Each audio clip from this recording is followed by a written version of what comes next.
So the next panel, and after you can go to lunch. So did you know that more than 500 billion US dollar of value is lost every year due to clothing underutilization and the lack of recycling? To thrive in the clean economy, industries would have to abandon the linear mindset and adopt a circular approach, creating positive virtuous cycle where waste is transformed into resources. The next session will discuss how the circular economy is the key for prosperity, focusing on a case study in the textile industry. As you know, textile industry is a second polluting industry in the world. Please welcome Laura Balmond, the project manager of the program Make Fashion Circular Initiative in the foundation of MacArthur, and her panelists. Thank you.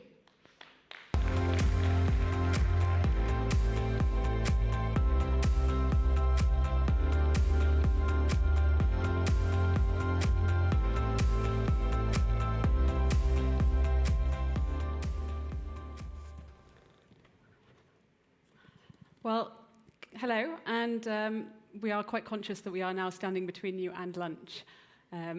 But absolutely, so welcome to Rethinking Progress, the Circular Economy.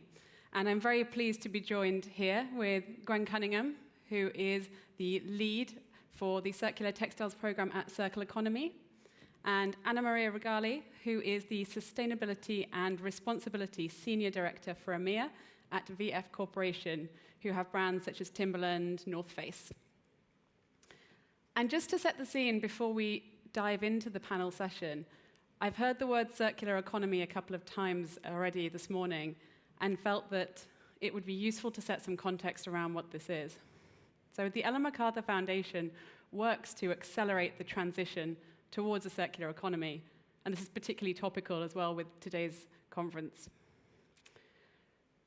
A good way to think about circular economy is actually to contrast it to where we are today. Today's economy is hugely wasteful. What we make, we lose. And this linear model of production is take, make, dispose. And we're seeing that this is increasingly reaching its limits. Environmental degradation, increasing policy regulations on this, and actually in terms of profitability for businesses as well. If we think about something such as a car, you imagine the resources that get put into this, the energy to extract the materials, the labor to turn them into parts. The average European car is parked 92% of the time. So there's a huge opportunity to capture more value from those materials. And this model of operating in a linear way also exposes the system to price risks due to shortages in supply. We've heard this morning around climate change, and this way of operating is not just bad for the planet, but also for the economy. And previous attempts at mitigating against these risks have often focused on efficiency. But using less is not a solution. It buys you time. And so a circular economy is a fundamentally different economic model. It's one that looks to decouple growth from resource use by focusing on three principles. So the first one is to design out waste right from the beginning. The second one, keep products and materials in use at all times. Once you've put that complexity and the energy in, keep them flowing around the system. And the final one, regenerate natural systems, which particularly in a forum such as this, renewable energy will power the circular economy. At a macro level, there's significant economic opportunity. We found that for Europe, by moving towards a circular path to 2030, there's benefits of around 1.8 trillion euros. For India, moving towards a circular path to 2050, around 40 lakh crore rupees, which is more than 600 billion US dollars. And we're also seeing at the micro level, businesses are really beginning to benefit from capturing this value by keeping resources in use. We heard already about Mahindra, who are doing this in a profitable way, but also Renault, by taking back parts and remanufacturing them, can offer these to their customers for a much lower price, but actually they offer a guarantee as if they were new. Most recently, we have been focusing at the MacArthur Foundation on the fashion industry with our Make Fashion Circular initiative. The textiles industry, and this concept of circular economy could apply across all industries, but today we look specifically at textiles as somewhat of a case study. The textiles industry is incredibly wasteful. Less than 1% of the material that is put in to the clothing industry gets recycled. The equivalent of one garbage truck being landfilled or burnt every second. And if we add in the trend that actually production of clothing has doubled in the last 15 years, yet we're using our clothing around 30% less. This is getting faster. And so moving from a linear system today to a circular system in the fashion industry could unlock an opportunity for the fashion industry of more than $500 billion US. But to do this, we need new business models, new ways of working, and that's where I'd like to bring in my panel members to discuss and ask, firstly, Gwen to explain how circular economy can actually help reinvent business models. Sure. And firstly, just lovely to be here. You know, you say that textiles is a good case study. I would say it's one of the best case studies because in many ways, the textiles industry is kind of the poster child, in my mind, for a linear economy. It's, and this conversation has been growing over the past few years in the textiles and fashion world. Circular business models, I mean, the opportunity that they present from, let's say, an industry perspective is to capture the value of textiles that is currently being lost, to displace our dependency on virgin resources, and we use a lot of virgin resources in the textiles industry, and then also to displace this massive growing mountain of waste that we see, that we've shined a light on in the past few years. So that's kind of, let's say, the broad industry perspective. When we talk about circular business models, I think it's also good to kind of break that down into what can that look like. And at Circular Economy, we make a distinction of three. We say that there's circular business models, which are really based on turning waste into a resource, so either cycling products or cycling materials. We say that there's service-based business models, which is really flipping a switch from thinking about ownership to thinking about functionality. So what would clothing as a service look like, for instance? And then there's also this untapped area of sufficiency, which is business models focused on really reducing the need to produce and reducing the need to consume. And I think brands are looking with fresh eyes at the opportunity that a circular economy presents. And you see that it comes from lots of different perspectives. Maybe this is something you can reflect on. But interestingly, you know, of course, resource scarcity is a thing that's looming, that brands are more and more aware of. But you also see that they see an opportunity to develop and innovate on their products. They see an opportunity to engage their consumer in a totally new way. So to kind of build a new type of relationship with their consumer. And so all of these kind of drivers come together at the moment. Yeah, absolutely. And perhaps for those of you who aren't aware, so VF Corporation have made some pretty interesting moves in their business strategy to incorporate this. So I'm going to ask Anna Maria to expand a little bit on what do new business models, circular business models mean for VF Corporation. Yeah, thank you for these questions, and it's great to be here with you today. At VF Corporation, we have established our new strategy around sustainability and responsibility a few months ago, and one of the three pillars of this strategy focuses exclusively on circular business models, because for us, this is really the way forward when we think about the way we engage with our consumers and the way we think about our products. So we have some really exciting examples to share. The most relevant one for now comes from the North Face, which is one of our biggest brands, and it's called Renewed. Right now is a pilot that's implemented in the US for a few months, and then we're just going to see how it works and see whether we can extend it to other regions as well. And the idea behind this pilot is to repair damaged products to make sure that they stay in use, and then we sell them again. So the idea is that we address many different issues connected to sustainability through this program. The first one is really resource scarcity. As Gwen was hinting earlier, resource scarcity is something that we deal with on a daily basis, and we need to do something to address it. The second aspect that we tackle through this program is to keep the lifespan of our products longer, and to keep building on a product that is very durable and that doesn't deserve to be thrown away after a couple of years only, because it can last so much longer. So through this program, we really want to make sure that our consumers can use our products for a very long time. So this is just an example. There's more pilots coming also in Europe connected to some of our other brands. So you will see more happening in the next few months. Thank you.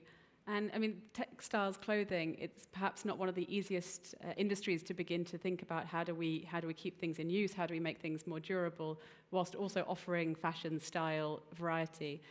What are some of the other biggest challenges that are faced in moving towards these new business models?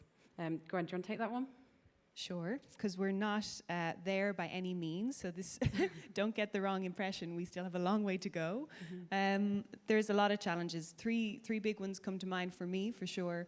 The first is design. I mean, VF are very fortunate in the sense that you design products that are built to last. This is just not the case for a vast majority of the garments that we produce. So design is critical here. We need to have a circular economy in mind from the outset. You know, for fashion and textiles, basically garments are not designed for durability, not designed to last. They have relatively short life cycles. But also even from a style perspective, right? It's a trend-driven industry, so we're pumping out up to 52 collections a year. What used to be a 4-season collection cycle has turned into something very, very different. So design is really important there. But the other thing is design for cyclability, because beyond just thinking about how do I design something so that it can endure a long life cycle, so that it can go into a renting, leasing system, for instance, it can be resold, we also have to think about what about recycling, right? And garments are complex products, and complex products to recycle. We heard that 1% is currently sent for high-value textile-to-textile recycling. So how do we design garments so that they can be recycled in an optimum way? And that means, for instance, phasing out of blends. You may not realize, but a vast majority of the clothing that you wear is not a pure material. It's a combination of cotton and polyester and elastane and nylon, and the list goes on. So that is a very complicated thing, and we do not have the technology right now to deal with the complexity of the materials that are in the system. Design is really important. The second thing that I would just point to is infrastructure. You know, there's a big focus right now on the take-back of clothing, because we have very, very low collection rates of textiles globally. But we also see that even if we manage to take back all the textiles that are in the system, we do not currently have the setup, the infrastructure to deal with those materials. So there is a massive gap in the system, which is around the cleaning, the sorting, the recycling technologies that are needed in order to actually make this happen at scale. And that needs huge amount of collaboration and huge amounts of investment in the coming years. Yeah, and to build on what Gwen said, for instance, from a design perspective, and I totally agree with all your points, what we're going to do is develop a curricula for our designers and product teams to make sure that they can design with circularity in mind, so that circularity is not going to just mean using recycled content in our products, but also how can we make sure that not only our products are durable, but also how can they be disassembled to make sure that they become more circular and that they can disassembled and parts of them can be recycled.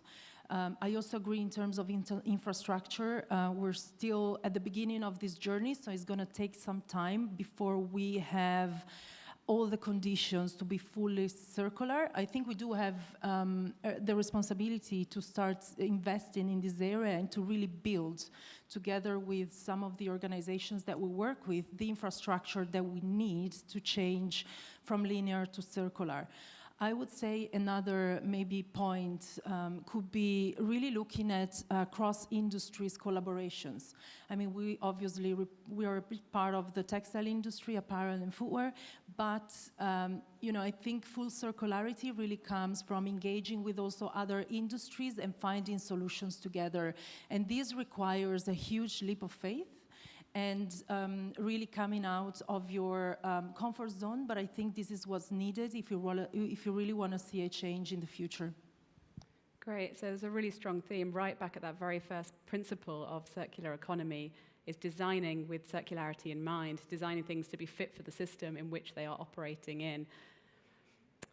Perhaps it's helpful as well. So, Anna Maria, you've already mentioned some examples. Gwen, you know, if you could just explain a little bit some people that are already doing this. So we're saying it's very difficult, but actually we're starting to see some really great examples coming out of people exploring new business models.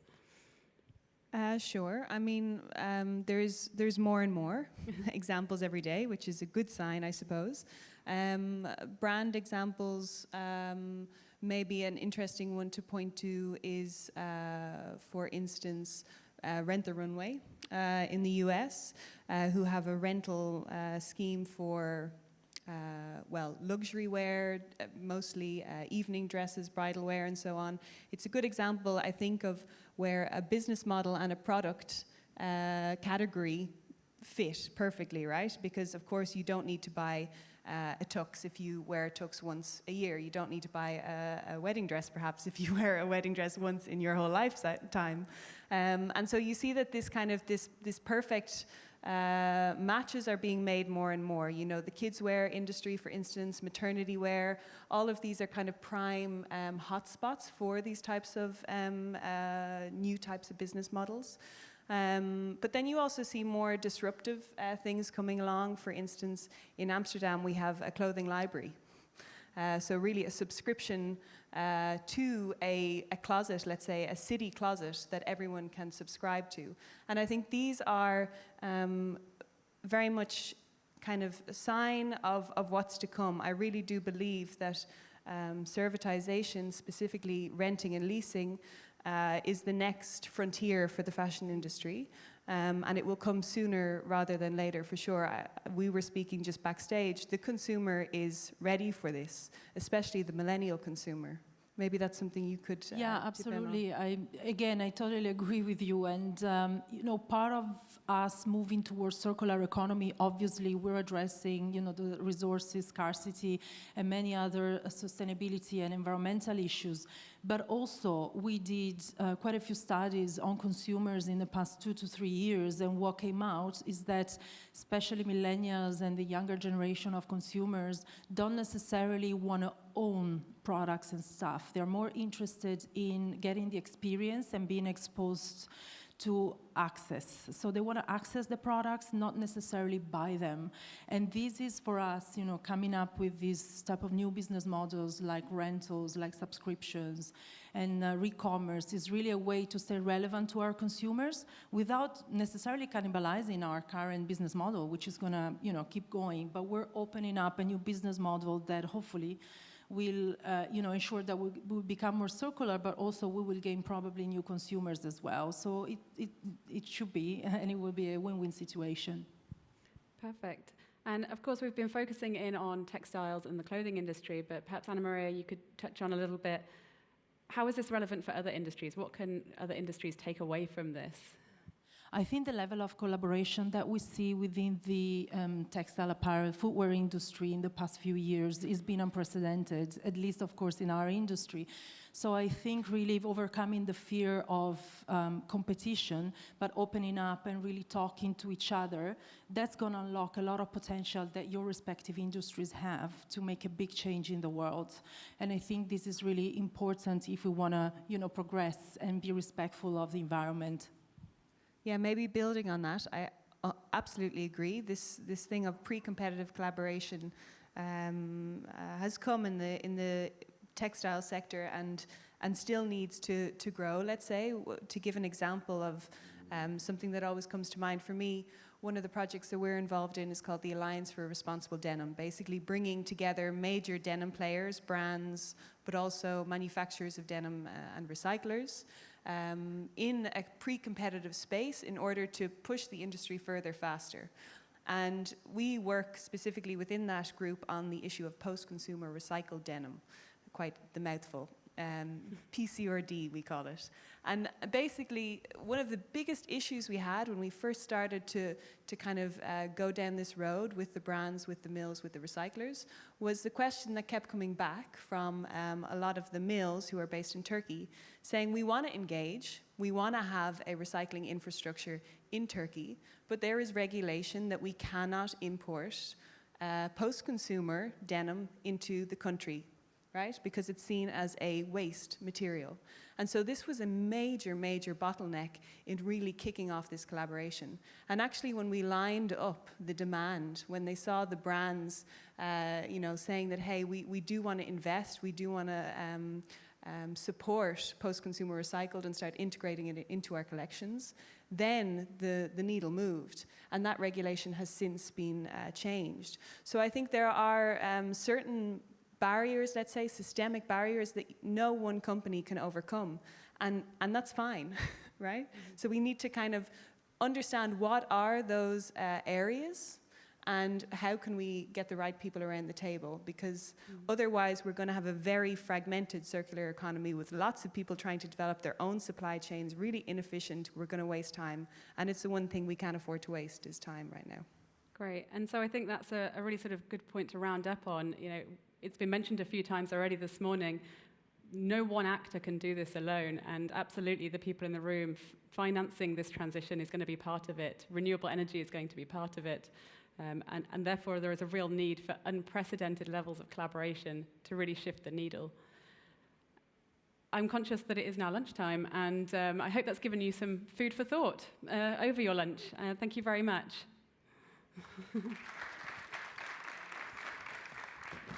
Thank you so much. And you can make some notes for all these girls committed. And I went to Stockholm for your Global Change Awards. I was there with the foundation of ITM. Brilliant. You know that. It was in March. Great to visit Stockholm. How are you? Are you a bit hungry? Okay. No? I'm hungry, so you are hungry. So